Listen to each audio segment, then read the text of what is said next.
So we are on the verge of war with Iran. Well, the US is, and there are many indicators saying that the decision has already been made. This is going to either be the biggest bluff and backtrack by Trump, which there have been many backtracks and, and bluffs by him, or this is going to change the Middle East in a way that we haven't seen before, with tens of thousands of deaths across the region, not just in Iran. We're going to show what Trump is saying, what's happening on the ground, and why this defies all logic. But everything that we're seeing in terms of movement, military movement, indicates the decision has pretty much already been done. Now, if you look at the news, the US is negotiating with Iran. Tomorrow, on Thursday, they are meeting indirectly. These negotiations that are happening with Iran, they're not actually happening face to face. Iran has to say things to Oman, and Oman has to go and say what Iran said to the US. They can't meet face to face, which is ridiculous. And the people that are negotiating with Iran are Jared Kushner, who is a real estate guy. An investor, and Witkoff, which indicates how serious the U.S. is about these negotiations. Now, the negotiation is only happening regarding Iran's nuclear capabilities, even though the U.S. has also said that they need to limit their ballistic missiles and have to stop supporting their groups in the Middle East. Now, this is what Trump is. What Witkoff said in one of the meetings. Here is Witkoff discussing the negotiations with Iran. He's one of the people that actually is negotiating with Iran from the U.S. side. The president asked me that this morning, and I don't want to use the word frustrated. It's almost because he understands he's got plenty of alternatives. But it's curious. He's curious as to why they haven't, I don't want to use the word capitulated, but why they haven't capitulated. Why under this sort of pressure, with the amount of sea power, naval power that we have over there, why they haven't come to us and said, we profess that we don't want a weapon, so here's what we're prepared to do. And yet it's hard to sort of get them to that place. Why haven't they capitulated? Why haven't they said, we'll do whatever you want, Master US? I mean, do you know nothing about Iran? When Saddam attacked them in the 1980s, Saddam was supported by all the Gulf areas, by the US, even by Israel, to attack Iran. He even gassed them, the Iranians, and they still fought back and won all the territory that Saddam tried to take from Iran. This is a nation with a strong history, that very smart people, very capable people. Their country should have been amazing if there weren't these sanctions that the US have applied for 47 years. And to say, hey, we showed up with our boats, why aren't you saying, wow, big boats, accept our terms, is so ridiculous. It's almost like it's making it clear why Trump thinks that he could very easily win this war. It seems like the information that he's getting about the weakness of Iran is incorrect. It's very clear that they are not as weak as the media and everyone's trying to portray, because in the 12-day war, they tried to do a regime change during last year. It didn't work. In the last riots that happened in Iran, which thousands have died, they tried to do the regime change. They said they were trying to do a regime change in Iran. It didn't work because there's more support for the government than people are trying to portray. If you kill all the leadership in Iran, which they tried to do in the 12-day war, they killed a huge amount of the leadership. They still operated. People still came together. If you're a country and you're attacked by a foreign nation, you all come together. Doesn't matter if you don't like the government, think that there's a better route to be governed. You are being attacked by a foreign country. There's a country that's trying to destroy you, that's trying to break you up, that's going to lead to thousands and thousands, if not 100,000 of deaths. Remember, Iran is 90 million people. 3 times the population of Iraq when the Iraq War happened in 2003. 3.7 times the size of Iraq. This is no joke, with much more capability. He says that, with all the power that America is portraying in the region, yes, there's a lot of power that America is portraying. A third of the fighter jets of America are stationed around that region. America has had to move a lot of the defense systems that it had in Europe and in Asia, the Patriot system, to the Middle East to protect the assets, the bases that the U.S. has in the Middle East, UAE, Bahrain, Qatar, Saudi Arabia, Jordan, of course, Israel. If you move that much power, that much defense, you've got two aircraft carrier groups stationed in the region. Trump thought he could just do that and Iran would see it and say, yes, we accept any terms that you apply to us. And what are the terms? The terms are removing your ballistic missiles. That's basically Iran's defense. If that's removed, that's it. There's no more defense. Israel can just come and attack, which it has done last year. Why would any nation remove their only defense to foreign attacks? That makes zero sense. The enrichment. Iran, as part of the non-proliferation agreement, is allowed to enrich uranium to a certain percentage for civilian use. And Iran had a deal with the US under Obama, which came into effect in 2016, which included Russia and China and European nations, where Iran was allowed to enrich uranium to about 3.67%, because nuclear is obviously used for energy, there's a lot of medical uses for nuclear, and Iran, for the 2 years that the JCPOA agreement was in place, met all the conditions. Iran met all those conditions because there was inspectors, they can come at any moment. And then Trump came in and ripped that agreement apart. And since then, they've been enriching more. Now, he says that Iranians are not saying that they are not going to build a nuclear bomb. They've said it 1,000 times they're not going to build a nuclear bomb. They could. They have the ability to do so. It's very clear because now they've enriched to 60%, which was a tactic to say, hey, we could do it. It's very easy for us to do it. But I think that was a big mistake by them because that pushed everyone to say, hey, you're doing it. And that's the issue, is that there is no solution, a military solution to this, unless you're going to destroy everything in Iran, destroy the whole country, kill all the scientists, everyone in government, or there's a diplomatic solution, which is, yes, you can enrich as part of all the other countries that are allowed to enrich. The reason why I believe that the decision has been made is that there was a meeting where senior Republicans and senior senators met with Rubio and CIA director, which was a secret, not a secret, but not a public meeting. And one of the Democrats said this afterwards. This is serious, and the administration has to make its case to the American people. They're not allowed to discuss what was said, but he said this is very serious, and the president has to make his case for the American people, which means the decision has been made, and you have to now make the case of why we're going into war with Iran. It's very clear. Schumer gave it away. What is the justification? How is Iran a threat to the U.S.? And why now? I'm going to go into why now. But before that, let's listen to what Trump said in his State of the Union speech, which was less than 12 hours ago. Of the United States never to allow Iran to obtain a nuclear weapon, many decades. Since they seized control of that proud nation 47 years ago, the regime and its murderous proxies have spread nothing but terrorism and death and hate. They've already developed missiles that can threaten Europe and our bases overseas, and they're working to build missiles that will soon reach the United States of America.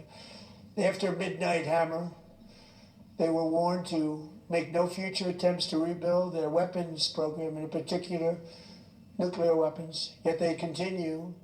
They're starting it all over. We wiped it out and they want to start all over again, and are at this moment again pursuing their sinister ambitions. We are in negotiations with them. They want to make a deal, but we haven't heard those secret words. We will never have a nuclear weapon. But we have heard those secret words, the secret phase of we don't want any nuclear weapons. They've said it 1,000 times.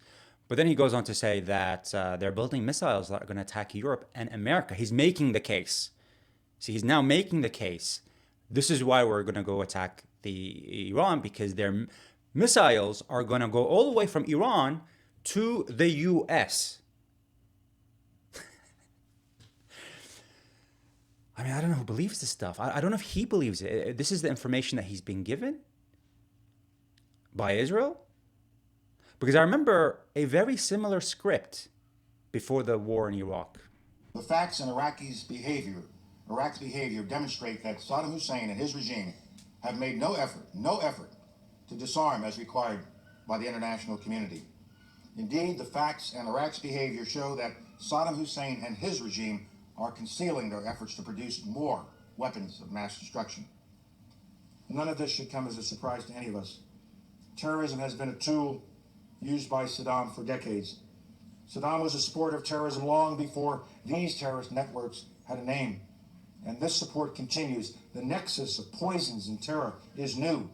The nexus of Iraq and terror is old. The combination is lethal. With this track record, Iraqi denials of supporting terrorism take their place alongside the other Iraqi denials of weapons of mass destruction. It is all a web of lies. And where were the weapons of mass destruction? Non-existent. They went and occupied a country which killed hundreds of thousands of people based on lies. The same thing, supporting terrorism, weapons of mass destruction. I mean, Trump couldn't use that weapons of mass destruction because it's too close to this lie. But here's another lie from one of the leaders of, I don't know whether he's the leader of Israel or the US. If you take out Saddam's regime, I guarantee you that it will have enormous positive reverberations on the region. And I think that people sitting right next door in Iran, young people, and many others will say, the time of such regimes, of such despots, is gone. There's a new age, something new is happening. And that is speculation on your part, or you have some evidence to that effect? I was asked the same question in 1986. I had written a book in which I had said that the way to deal with terrorist regimes, well, with terror, was to deal with the terrorist regimes. And the way to deal with the terrorist regimes, among other things, was to apply military force against them. The way we did in Afghanistan. The way, for example, I want to answer your question. Well, I guess I'm running out of time, so I quickly was trying to get to. We've done, I think, what you proposed in Afghanistan, yet I haven't seen that sort of neighborhood effect. Well, I think there's been an enormous effect. By enormous positive reverberations happening in the region, if you take out Saddam, he means the civil war that happened in Iraq that killed 100,000, more than 100,000 people. They're using the same words. They're not even trying to do something different. They think the public is so stupid, or they don't even care, that they don't need to create new ways of justifying this. They're just kind of using the same thing. They have weapons that will target the US and Europe, and taking them out will create positive reverberation. There will be peace in the region because they are the center of the terror. That's what they said about Saddam. When in fact Saddam was against Al-Qaeda and Taliban, and Iran was fighting ISIS with the US in Iraq and Syria. They were on the ground. Americans weren't directly on the ground, but Iran was on the ground fighting ISIS in Iraq and Syria. They're using the same thing to justify this war. And there's not going to be peace in Iran if you attack Iran. It's going to be Syria 2.0. It's going to be segmented because there's a lot of different ethnic groups in Iran. And there's going to be a civil war. Iraq was about 24 million at that time, and there was a civil war. Imagine the impact, which killed more than 100,000. Imagine the impact on 90 million people. 90 million people. But they don't care about those things. In fact, it might be the strategy to disintegrate the country, because a disintegrated country is a weak country, and then you could do whatever you want to it, like they did with Iraq, like they did with Syria, like they did with Libya, like they did with many other countries. And the interesting thing is the people that supported Taliban and Al-Qaeda was the US to fight the Russians. The people that supported these extremist factions in Iraq and Syria was the US to fight Bashar al-Assad. It's the US that's sponsoring these groups that have killed hundreds of thousands of people. And then the US has to go and fight them because then they become quite strong, and it caused havoc in the region. And in fact, it was Iran that's attacking those groups at the same time. What's shocking to me is that Trump genuinely thinks that Iran's just going to accept whatever the U.S. says, open your borders, remove your defense, remove any activities that we think are not appropriate for you. He doesn't understand the ideology of dying for your country, and more so dying for God, which is their ideology. Martyrdom in Iran is a big thing. If you have a choice, if they, for the Iranians, when they have a choice between accepting foreign dictations or dying, we've seen them choose dying. This happened in the Iraq War, 8 years. By all accounts, Iran should have lost that war because Saddam Hussein was supported by all the Gulf nations and the US and Israel. The difference in this war is that the US is not intending to put troops on the ground. They're going to do all of this regime change just through air superiority, air power, and navy power in a country that is 3.7 times larger than Iraq. Where in Iraq, they did that plus the troops on the ground to do the regime change. There is no logic. It doesn't make any sense. And Iran has much stronger capability than Iraq had in 2003. It's being significantly supported by Russia and China. We're seeing the cargoes go from Russia and China into Iran. They have now the Chinese defense systems, radars, Russian defense systems and radars that could look out 400 miles. And can detect stealth equipment. These are equipment that Iran did not have last year in the June war. I think in Trump's world, they're going to do an air attack, and then the people are just going to rise and take over the government because they're in support of being bombed by a foreign country. Imagine in the US, you describe this. You're going to be bombed by a foreign country, and the people that don't like the government are just going to accept the bombing and cheer on the bombing and cheer on the foreign invasion that's happening. Now, why is the US doing this right now? Why is it taking this high risk, which will lead to US casualties for sure?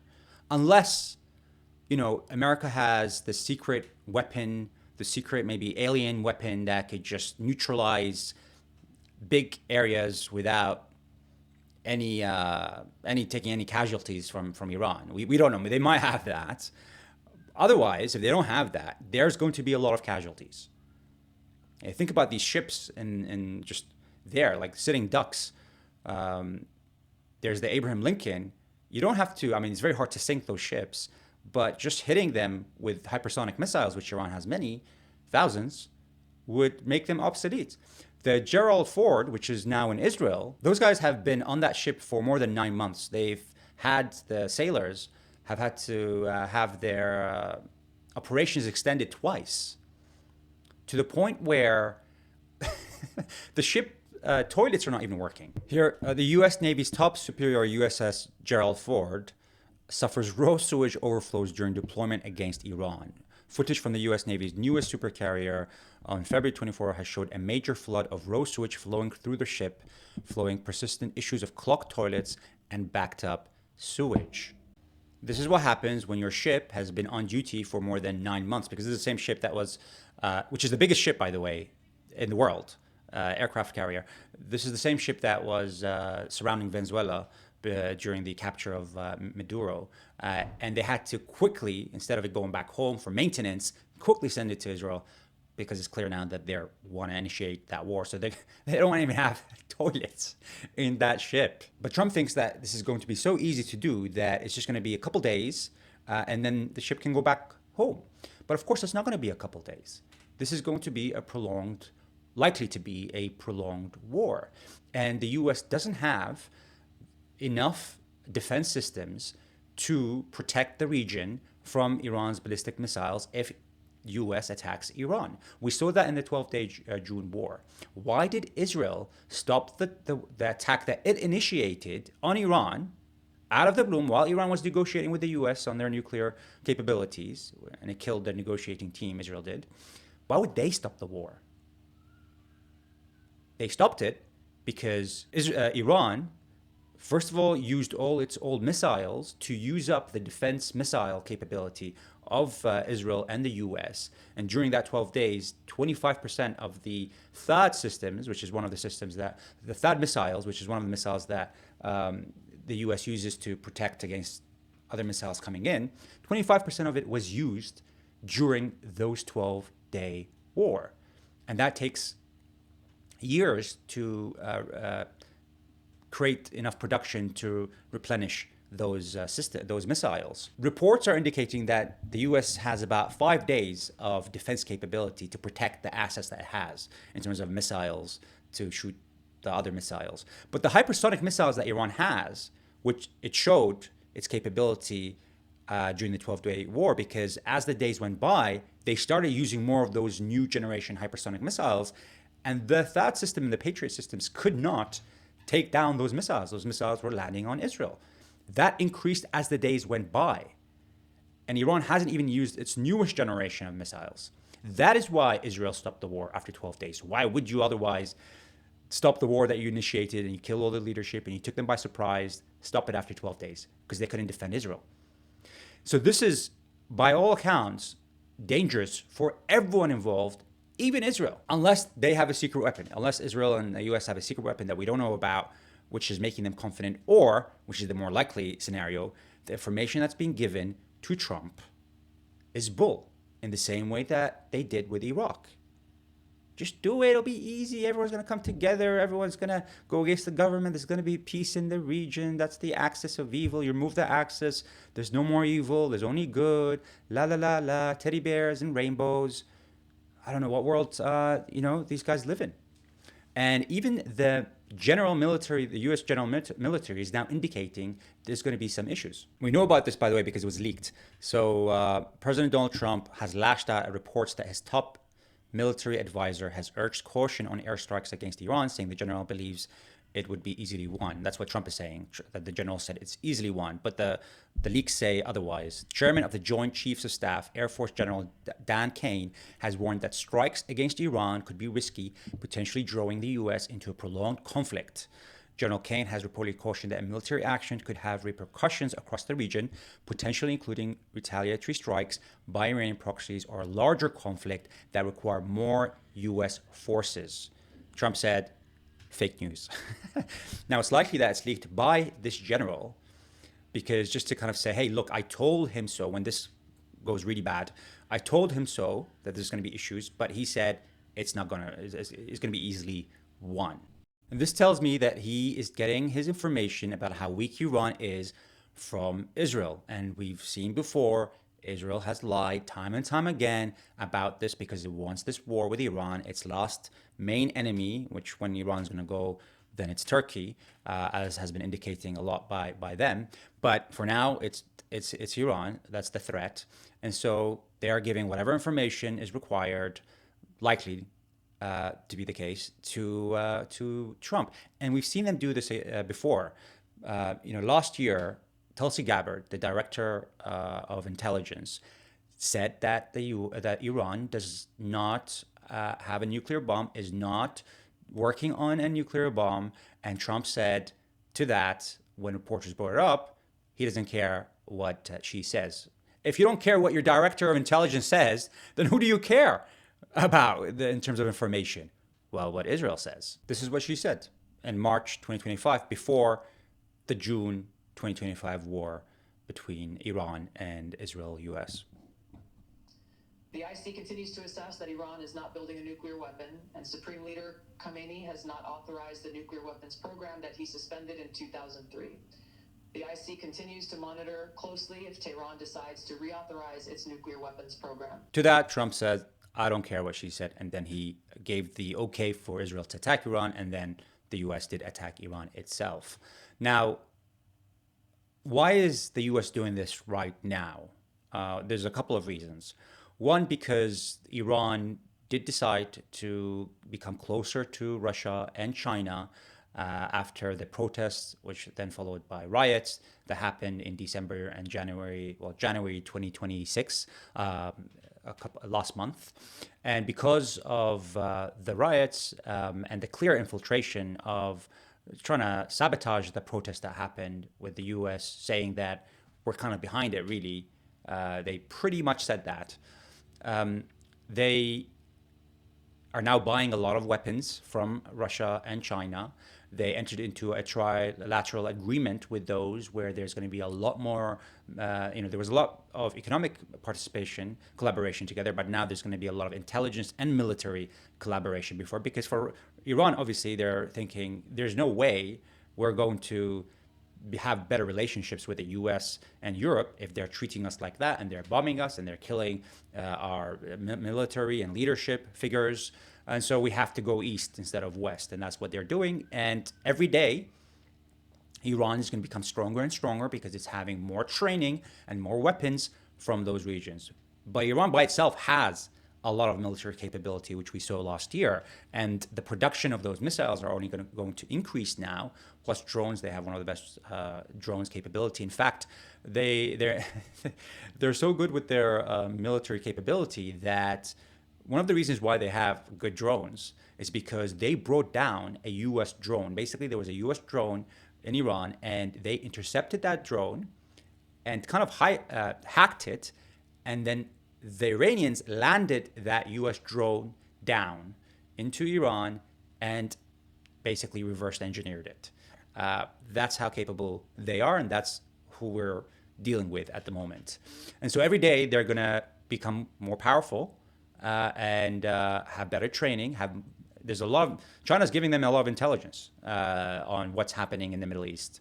And so that's a big issue. If they don't attack, if the US doesn't attack now, it's only going to be harder and harder and harder. At the same time, there's midterm elections in the US in November. So Trump wants to say that he got rid of the Iran problem before the election cycle begins, although I don't think that's going to work. And at the same time, Israel has elections coming up, and Benjamin Netanyahu wants to say that he's removed all adversaries and to win the election. And they want to do that before then. That's why it's happening now. I believe it's all going to backfire. It's going to be terrible for everyone involved. Of course, including Iran. There's going to be a lot of damage in Iran that's going to happen. There's going to be a lot of people dying over there. And also, I think there's going to be a lot of damage across the Middle East, because for Iran, they've realized, most people are going to think that this is crazy, but they've realized that their soft approach to reacting to the US is not working. And I emphasize soft, because everything that Iran has done has been considered by a lot of experts soft. When they attacked, when the US dropped the bombs in Iran, Iran didn't really retaliate. They did like a bit of a show. They agreed with the Americans, hey, look, we're going to attack the base in Qatar, and that's it, and call it off. And even Trump said this himself, that they called them and said, we're going to attack here, and that's it. When they killed the Soleimani in, I think in Syria, who is the head of the IRGC, Iran didn't do anything. And a lot of hardliners in Iran basically said, we need to do a big retaliation. And Ayatollah Khamenei said no. And therefore now the hardliners are going to be winning the case. Most people don't realize that the people in power are not really the hardliners. Now, if you have the hardliners come in, that's going to be a different situation completely. And that's what's happening. Iran is moving more towards the hardliners because they understand that they can't be kind of every year they kill, the US, Israel kills a bit of their leadership and then Iran does nothing. They have to do something now. And they said they're going to do everything now. That's it. There's no more soft retaliation. There's no more agreement about you hit that and I hit that and we call it off. There's a lot of reports that the US tried to do that. They told Iran, hey, look, we'll do some tactical bombing. We'll hit these spots and say, the issue is done. And Iran said, no, any limited strike is an all-out war. And we don't know what they mean by that.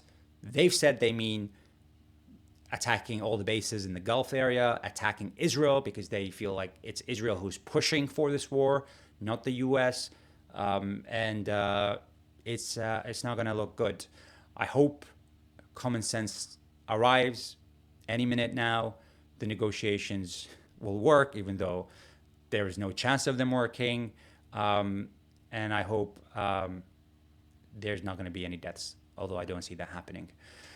I would love to know your thoughts about whether you think this is a positive thing that the U.S. is going to attack Iran, or whether they are falling into the same mistakes that they fell into with Iraq, and it's going to be much worse. But if you did like this video, do hit the like and subscribe. Thank you very much.